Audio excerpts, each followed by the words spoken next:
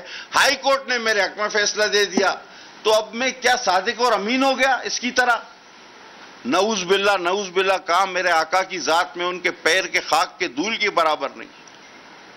اور اللہ ہمیں ویسے بول نہ بلوائے، جس طرح کی یہ باتیں کرتا ہے اور اندر سے یہ نکلتا ہے رپورٹوں سے. تو صادق اور امین تو صرف میرے آقا تھے.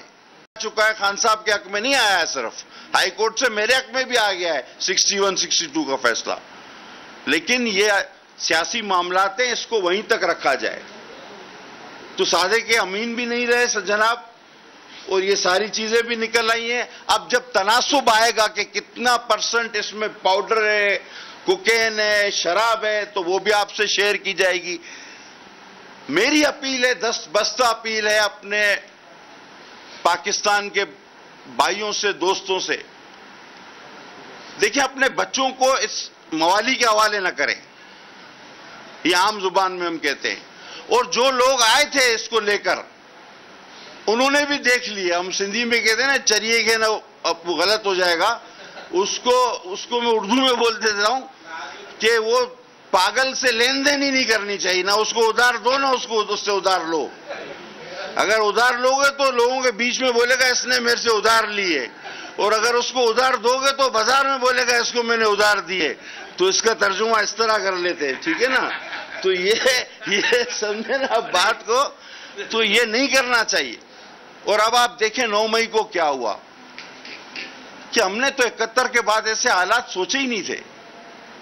اختلاف ہمارا بھی رہا، پالیسیوں سے اختلاف آج بھی رہا، کل بھی رہا، قربانیاں بھی ہیں، شہادتیں بھی ہیں، کوڑے بھی ہیں، پھانسیاں بھی ہیں. میں ان باتوں میں نہیں جاتا، سارے لوگ یہ بات کر چکے. لیکن جب اس ملک پہ برا وقت آیا تو ہم بھی کھڑے رہے اپنے افواج کے ساتھ. کل بھی ہمارے ماہی گیروں نے ضلع کیماڑی میں، غریب لوگ ہیں، اپنی روزی ترک کر کے روزانہ کماتے، روزانہ کھاتے ہیں، لیکن کشتیوں کی ریلی نکالی افواج پاکستان کے ساتھ. بحری فوج گواہ ہے کہ جب جنگ ہوئی ہمارے ماہی گیر سامان مہیا کرتے تھے اپنے افواج کو، بحری فوج کو راشن سپلائی کرتے تھے. تو ہم وہ لوگ ہیں، ہم انڈیجینئس لوگ ہیں. اللہ تعالیٰ کا شکر ہے ہم پاکستانی ہیں، ہمیں پاکستانی ہونے پہ فخر ہے.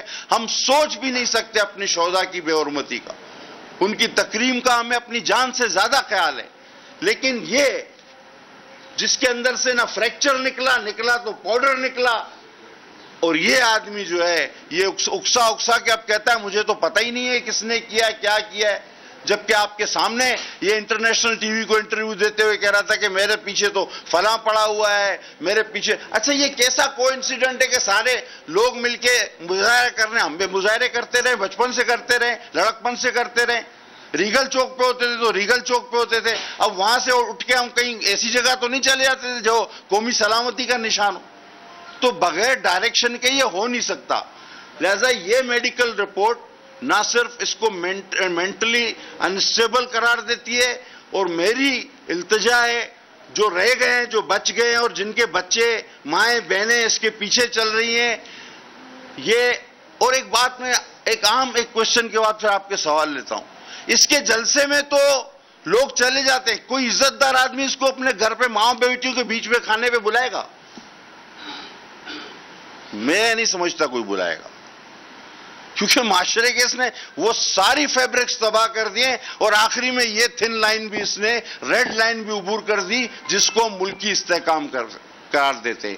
تو بھائی یہ رپورٹ ایک پبلک ڈاکومنٹ ہے جس کو ہم شو کریں گے. جناب اب آپ سے لے لیں سوال، ابھی سب کے جب تک سوال مکمل نہیں ہوں گے میں نہیں آپ سے. جی یہ جو آپ کی رپورٹ ہے اس سے تو ایک بات اس طرف جاتی ہے کہ یہ قیادت کے لائق نہیں ہے، مگر اس رپورٹ کا کچھ لوگ شک کا فائدہ بھی لے سکتے ہیں. مثلا جس طرح جوڈیشری میں انہیں بہت ساری چیزوں کا فائدہ دیا جا رہا ہے، ہو سکتا ہے اس صاحب کی رپورٹ کے بعد بندیال صاحب یہ کہیں کہ اس کا دماغی توازن ٹھیک نہیں ہے، اور اس نے جو بھی کیے ہیں وہ ہوش حواس پہ نہیں کیے. اگر بندیال صاحب بقول آپ کے یہ فیصلہ دے دیں کہ اس کا دماغی توازن ٹھیک نہیں ہے، تو میرے خیال میں وہ پہلا فیصلہ درست ہوگا. قادر صاحب, یہ جو رپورٹ آپ نے ہمیں میڈیا کو پہلے دور سے دکھا دیا کیمرہ پہ, اور دوسری بات تقسیم کروا دیں. آپ اور میں ڈاکٹر نہیں ہیں, ہماری بات پہ کوئی اعتبار نہیں کرے گا, تو کون یہ 5 ڈاکٹرز ہیں, ان کے نام بھی ذرا آپ بتا دیں. آپ پڑھ لیں, آپ کو میں تقسیم کر دیتا ہوں, پڑھ لیں. اور اس کے علاوہ دوسرا سوال یہ ہے کہ یہ ہمیشہ اپنے ٹیسٹ کراتے رہے شوکت خانم سے, تو آپ کے ماتحت آپ ان کے خلاف اچھا, بالکل آپ کا سوال بہت زیادہ پرٹین ہے, ہو سکتا ہے میں بھول جاتا. اب جس ڈاکٹروں نے اس کا فریکچر نہیں تھا اس کے باوجود اس کا فریکچر ڈکلیئر کیا ہے, تو ہمارے پاس ڈاکٹرز کو, اسپتالوں کو, میڈیکل کالجز کو ریگولیٹ کرنے کا ادارہ ہے PMDC. اس کی ایک ڈسپلنری کمیٹی ہوتی ہے جو کہ فیک اینڈ رانگ پریکٹسز کے اگینسٹ ایکشن لیتی ہے. انشاءاللہ میں اس کو پہلے ہی ورکنگ ڈے پہ لکھوں گا کہ بھئی جب اس کو فریکچر نہیں تھا تو اس کو 5 مہینے پلستر کیوں پہنایا, اور یہ کن ڈاکٹروں کی ریکمنڈیشن پہ پہنایا, ان کو بلایا جائے. یہ آپ کی بات بالکل ٹھیک ہے. قادر پٹیل صاحب, اب خان صاحب کو بہت سارے لوگ چھوڑ کے جا رہے ہیں, کیا سمجھتے ہیں یہ جو لوگ ہیں یہ ان کے ساتھ ہو کے پھر دوبارہ پیپلز پارٹی اور دیگر پارٹی میں آ سکتے ہیں یا نہیں آ سکتے؟ بھائی یہ غیب کا علم کی بات ہے, کسی پیر فقیر سے پوچھنا, میں گناہ گار آدمی ہوں یار. پٹیل صاحب سینئر آدمی ہے, سینئر آدمی. میرا سوال یہ تھا کہ اگر یہ انفٹ ہے تو اسے جو ہے سیاست میں آنے کا کوئی حق نہیں ہے, تو اس سلسلے میں آپ کیا اقدامات کریں گے؟ مجید نظامی صاحب بڑے سینئر, سوری مجید عباسی صاحب بڑے سینئر ہمارے صحافی ہیں, میں نے تو لڑکپن سے ان کو صحافت میں دیکھا ہے. ان کا سوال بھی بہت اچھا ہے. عباسی صاحب, کچھ ہی عرصے پہلے میں نے, آپ بہت سارے دوستوں نے شاید کور کیا ہو, ذہنی علاج اور ذہنی مریضوں کے علاج کے حوالے سے بڑے اقدامات کرنے کی کوشش کی ہے. ہم نے 1166 ایک لائن بھی رکھی ہے کہ جو ذہنی مریض ہو وہ فون کر سکتا ہے, ہیلپ لے سکتا ہے. اور ہاں بالکل, اس کا افتتاح ہم نے یہاں مقامی ہوٹل میں کیا PC میں, اور اسلام آباد میں PIMS میں بھی ہم نے ذہنی مریضوں کے لیے ایک جگہ مختص کی ہے. تو میں نے تو اس تقریر میں اس وقت بھی کہا تھا PIMS ہاسپٹل میں 2 سال پہلے, لیکن میں کہہ رہا ہوں کہ یہ ساری باتیں میں 2000 اس الیکشن کے فوراً بعد سے کہتا آ رہا ہوں, اور آپ جانتے ہیں آج بھی YouTube پہ موجود ہیں. لیکن ہو سکتا ہے اس باتوں کو آپ لوگ سیریس نہیں لیتے تھے, اب جب کاغذی صورت میں آئی ہیں تو ٹھیک ہے. جو آپ نے میڈیکل رپورٹ دی ہے جس میں ابھی تک کی جو اس میں آپ نے سیمپل کے بتائے ہیں, اس کے بعد کوئی قانونی کارروائی کیا ہو سکتی ہے؟ وزارت صحت جو یہ کوکین کے اور شراب کے جس رپورٹ کی بنیاد پر آپ کہہ رہے ہیں کہ وہ ہیں قانونی چارہ پاکستان کے قانون کی. وکاس باقر صاحب بڑا اچھا سوال ہے. میں نے اسی لیے تناسب کا لفظ استعمال کیا. انیشیل رپورٹ میں سمٹمز موجود ہیں, اب کتنے تناسب پہ کون سی FIR بنتی ہے وہ جب پوری آ جاتی ہے ڈیٹیل رپورٹ جس میں ریشو ہوتا ہے اتنے پرسنٹ اور کچھ پرسنٹ پہ کیس بنتا ہے, کچھ پہ نہیں بنتا, وہ پھر ہم بھجوا دیں گے, باقی کام پولیس کا ہے. یہ بتا دیں کہ یہ کب تک باقی رپورٹ, کمپلیٹ رپورٹ کب تک آئے گی, اور اس کی اتھینٹیکیشن کیا ہوگی, کیونکہ اس پہ اعتراض ہو سکتا ہے. PTI دائرے ڈینائی کرے گی کہ یہ ان کی کوئی میڈیا ٹرائل ہو رہی ہے یا اس طرح کی. سر اب ان کو خان صاحب کو خود پتا ہے. اچھا یہ کیا فریکچر کا بھی میڈیا ٹرائل ہے؟ کس بات پہ وہ کریں گے؟ یعنی اب اگر ڈاکٹر اتنے سینئر ڈاکٹر لکھ رہے ہیں کہ بھئی جب یہ ہمارے سامنے بیٹھے تو یہ مینٹلی اسٹیبل ہی نہیں ہے, اس کا بھی یہ انکار کریں گے. تو یورین بھی ان کا سیمپل لیا گیا ہے. اب اگر انکار کرنے پر بات آئی تو وہ آپ دیکھ رہے ہیں کہ وہ تو یہ بھی کہتے ہیں کہ حضرت موسیٰ کا تو, حضرت عیسیٰ کا تو ذکر ہی نہیں ہے تاریخ میں. وہ تو کہتے ہیں جرمنی جاپان بھی ساتھ ہے. وہ کہتا ہے کہ میں نے تو اس وقت کہا تھا, وہ کہتا ہے 1 ارب درخت ہم نے KPK میں لگایا. اب 1 ایکڑ پہ 48 درخت, 1 خرب, اب 1 ایکڑ پہ 48 درخت لگتے ہیں. تو KPK کا پورا ایریا دیکھو تو ہر آدمی, یعنی گھروں میں لگا دو, سڑکوں پہ لگا دو, نہروں میں لگا دو, پہاڑوں پہ لگا دو, ہر انسان کے سر میں 1 درخت لگا دو, پھر بھی یہ نہیں بنتا. تو یہ, اور پھر یہ بولتا ہے سال کے 12 موسم ہیں. تو اس کا کیا کرے آدمی؟ میں کہتا ہوں بھائی یہ رپورٹ بتا رہی ہے, ابھی تو لکھت میں آ گیا, میں تو اس سے پہلے کہہ رہا تھا کہ یہ برابر نہیں ہے نا. پٹیل صاحب اگر یہ بات طے ہو گئی کہ یہ پوری رپورٹ کے اندر یہ بات تو طے ہے کہ ان کی دماغی حالت ٹھیک نہیں ہے. اس کا مطلب ان کا زمان پر رہنا بھی ٹھیک نہیں ہے. پاگل خانے ان کو کب شفٹ کروائیں گے؟ ہمارے پاس اس کی اچھی فیسلٹی، اگر وہ ہمیں مہمان نوازی کا شرف بخشے تو حیدرآباد میں گدو بندر کے حوالے سے نام سے ایشیا کا جو ہے، ایشیا کا، اور میں نے پہلے بھی نیشنل اسمبلی میں بھی کہا تھا، تو ایشیا کا سب سے بڑا انسٹیٹیوٹ موجود ہے. ہم چاہیں گے کہ بہتر ہو جائے وہ، تو گدو بندر میں ہم تیار ہیں ان کی خدمت اور مہمان نوازی کے لیے. پٹیل صاحب، مجھے کیونکہ موقع نہیں ملا سوال کرنے کے سلسلے میں، جی بلوچ صاحب بتائیں. یہ بتائیں جو آپ نے رپورٹ پیش کی ہے، اتھینٹک رپورٹ ہے، کیونکہ وہ لکھا ہوا ہے ڈاکٹرز ہیں، باقاعدہ فلمس کا ایک سرکاری رپورٹ ہے، اور یہ اتھینٹک اس حوالے سے بھی ہے کہ جو عدالتیں ہیں وہ اس رپورٹ کو تسلیم کریں گی. لیکن اگر وہ اس کی دماغی توازن صحیح نہیں ہے، اس نے جتنا جو کچھ کیا 9 مئی کو اس نے آرڈر دیا، سب کچھ دیا، تو سب ڈیلیٹ ہو جائیں گے، چونکہ وہ تو پھر پاگل میں شمار ہوگا. دیکھیں، آپ اس کی آخری لائن پڑھی ہوگی نا آپ لوگوں نے، تو اگر آپ اس کو پاگل میں شمار کرتے ہیں تو بھی، تو میں تو کہہ رہا ہوں بہت پہلے دنوں سے، اور جو کچھ یہ کر رہا ہے وہ کوئی عقل مند آدمی یا تو کوئی ایجنٹ کر سکتا ہے یا کوئی پاگل کر سکتا ہے. قادر پٹیل صاحب، یہ جو ٹانگ پر ان کی بہت ان کے لیے گولی لگی تھی یا کوئی اسپلنٹر لگا تھا، واقعی کچھ لگا تھا اور وہاں پر کوئی فریکچر ہوا؟ میرے بھائی میں نے آپ کو بتایا، اگر چمڑی یا زیادہ گوشت میں کوئی چیز چپ جائے تو اس پہ پلستر باندھتے ہوئے کسی کو دیکھا ہے آپ نے زندگی میں؟ میں نے تو کلیئر کر دیا ہی جناب. میڈیکل رپورٹ اس کی اجازت کے بغیر سامنے لانا کیا ایتھیکلی ٹھیک ہے یا نہیں؟ یہ میڈیکل رپورٹ تو ہاسپٹل کی ہوتی ہے، اس کی اپنی تھوڑی بنا کے لایا ہوگی. اور اتنا بڑا وہ ملک کے ساتھ اتنا بڑا مذاق ہو رہا ہے، اب اس کی اجازت لیں کہ بھائی آپ کی رپورٹ باہر بھیجے نہ بھیجے، اور وہ بھی پاگل. آپ نے کہا کہ آپ نے پہلے ہی بتا دیا تھا کہ رپورٹ سے پہلے ہی ان کی ذہنی حالت خراب ہے، میں تو پہلے ہی کہتا تھا. اب سیاست سے کب بات ہو رہی ہے پہلے؟ سر یہ دیکھیں، میں کوئی دعوے نہیں کرتا، میں نے کوئی اللہ معاف کرے نہ دعوے کرتا ہوں اور نہ کوئی غیب کا علم ہے. اب آگے کیا ہوتا ہے مجھے نہیں پتا، لیکن آج جو میں آج آپ سے باتیں کر رہا ہوں، میں 3-4 سال پہلے سے اسمبلی کے فلور پہ یہ باتیں کہہ رہا تھا، اور آپ میں سے تقریباً لوگ گواہیں کہ میں کہہ رہا تھا یہ بات. قادر بھائی، ایک سوال یہ ہے کہ قادر پٹیل اپنا نواز سعید کی رپورٹ کب جا رہے ہیں؟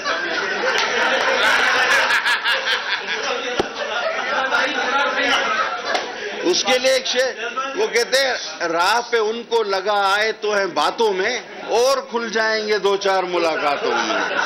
Thank you very much.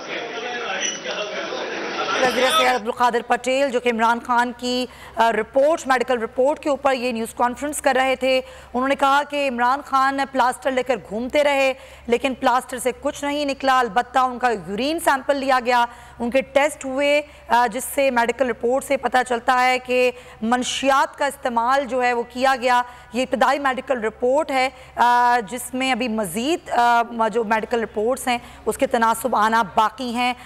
دماغی حالت بھی درست نہیں ہے. یہ میڈیکل رپورٹ بتاتی ہے کہ عمران خان کی دماغی حالت ٹھیک نہیں ہے. جو عمران خان کر رہا ہے وہ یا تو ایجنٹ کر سکتا ہے یا کوئی پاگل کر سکتا ہے. رپورٹ بھی انہوں نے شیئر کی ہے تمام میڈیا کے ساتھ، اور عمران خان کی میڈیکل رپورٹ میں وہ یہ کہتے ہیں کہ کہیں فریکچر کا ذکر نہیں ہے. البتہ میڈیکل رپورٹ کے مطابق عمران خان کی دماغی حالت ٹھیک نہیں. میڈیکل رپورٹ میں منشیات کا بے دریغ استعمال ظاہر ہوا ہے، الکوہل کا بھی استعمال کیا گیا ہے، اور عمران خان کی ذہنی صحت پر سوالیہ نشان ہے. وفاقی وزیر صحت عبدالقادر پٹیل جو کہ عمران خان کی میڈیکل رپورٹ پر یہ گفتگو کر رہے تھے، انہوں نے کہا کہ میڈیکل رپورٹ یہ چیخ چیخ کے کہہ رہی ہے کہ عمران خان کی ذہنی حالت ٹھیک نہیں. عمران خان بنا کسی ضرورت اپنی ٹانگ پر پلاسٹر باندھ کر گھومتے رہے. انہوں نے کہا کہ عمران خان اب صادق اور امین نہیں رہے ہیں. 9 مئی کو جو کچھ ہوا اس پر انتہائی افسوس ہے. عبدالقادر پٹیل نے میڈیکل رپورٹ بھی شیئر کی عمران خان کی، اور انہوں نے کہا کہ میڈیکل رپورٹ آپ خود بھی دیکھ سکتے ہیں. اس میڈیکل رپورٹ میں لکھا ہوا ہے کہ دماغی حالت عمران خان کی ٹھیک نہیں. سبسکرائب کریں اور بیل دبائیں تاکہ کوئی خبر رہ نہ جائے.